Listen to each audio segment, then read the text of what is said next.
Hello, welcome to the Wings, Worms, and Wonder Wednesday 101 Winter Solstice stone wrapping activity. Thank you so much for joining me here, and I hope you have fun with this project. So I'm Kelly. If you haven't met me before, welcome to everyone who's new here. Hello to everyone who's been here. And how exciting! 101! We broke 100.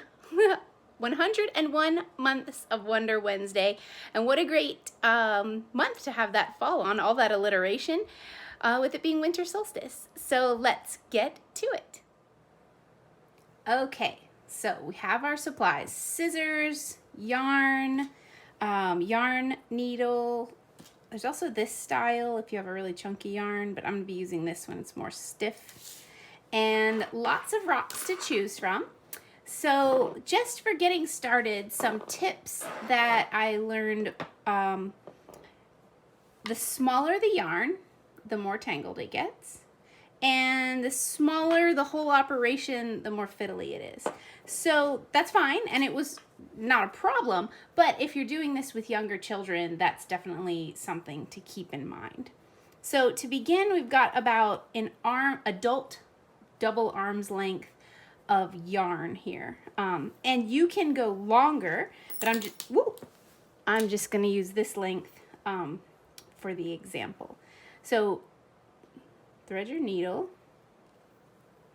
give it kind of a long tail so the yarn doesn't pull out, and I'm going to use this rock, and this is a stone of limestone that I dove down into a spring source cave about, I don't know, maybe 15 feet, not too deep, and pulled this off the bottom out of the Florida aquifer.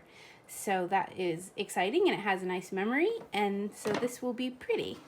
And some of this rock's from Nicaragua, and this is from a friend gave me from Maine, granite out of the quarry there. All kinds of fun rocks. This is from the river behind my parents' house in Virginia. This is from the beach in Scotland. So all of these have such nice memories to them. This one was a gift from a friend. All right, so let's get to it. Take not your needle end, your tail end, and decide which you want to be the front and the back. I want this to be the front. So make the tail just sort of sticking up. Now at this point, you can put a piece of tape here.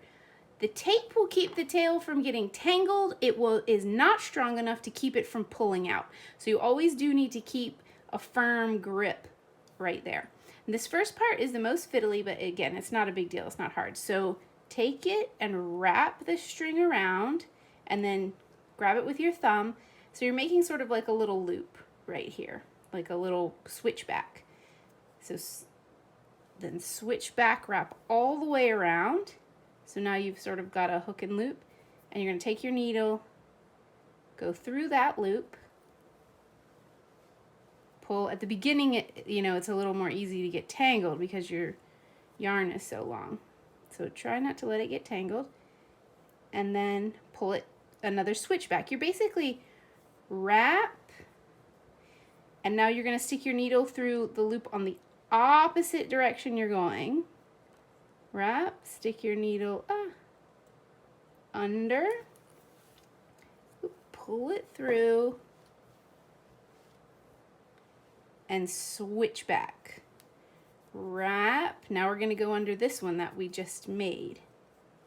It's okay if it's a little loose at first. You just want to keep holding that top tail tight. Loop through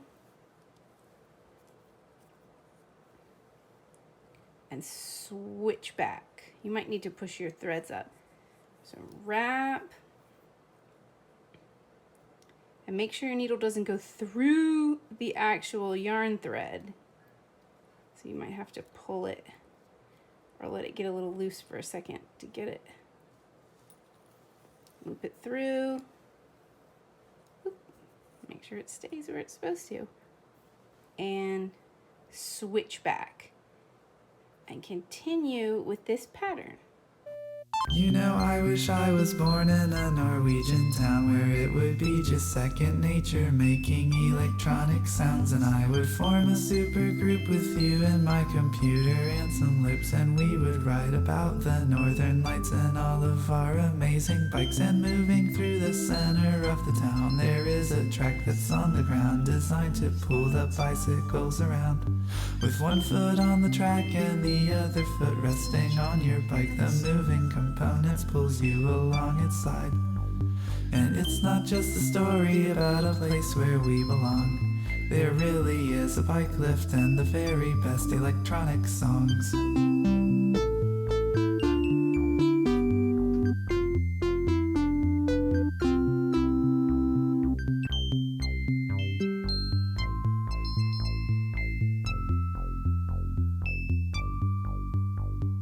You know, I wish I was born in a Norwegian town where there were... Now, once you've got it as long as you want, we've made our last switch back, and see, I let my tail get a little loose here, but it's no big deal because I can just pull it tight. Keeping it tight here on the back, that's what the back looks like by now. And we've done our final switch back. We're not going to go back around. We're going to go straight up the middle. You want to make sure you leave enough of your yarn to do this. And then through this top one, go under and make your switch back. And that's going to make sure you have an even amount of lines on either side. This rock is very rough. It's a little scratchy, so the yarn catches a little bit. Now, coming around to the back, and hard to see because I'm trying to hold this tight, you want to tie a tight knot. So just a regular knot, nice and tight. Whew.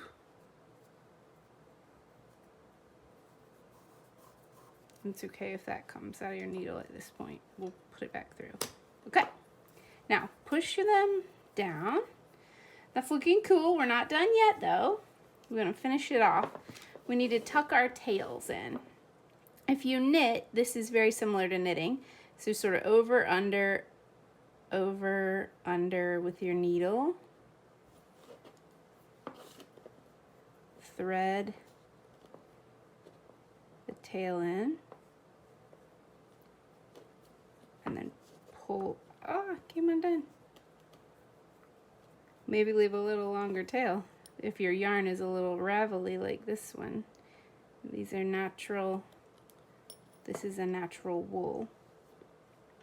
It's not all the way through. I might have to cut my...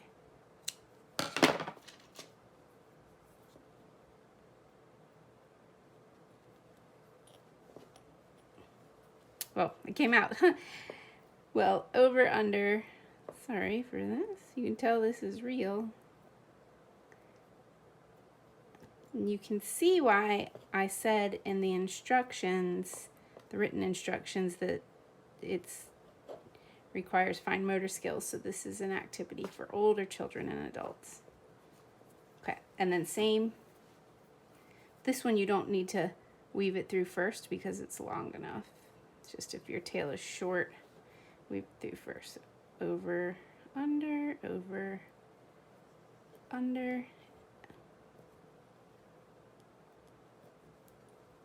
and just pull it through. You can go the whole way if it's long, and if say you wanted to like add a gift tag. Okay, make sure your tail comes out. And I was pushing mine together. It's a little more tidy.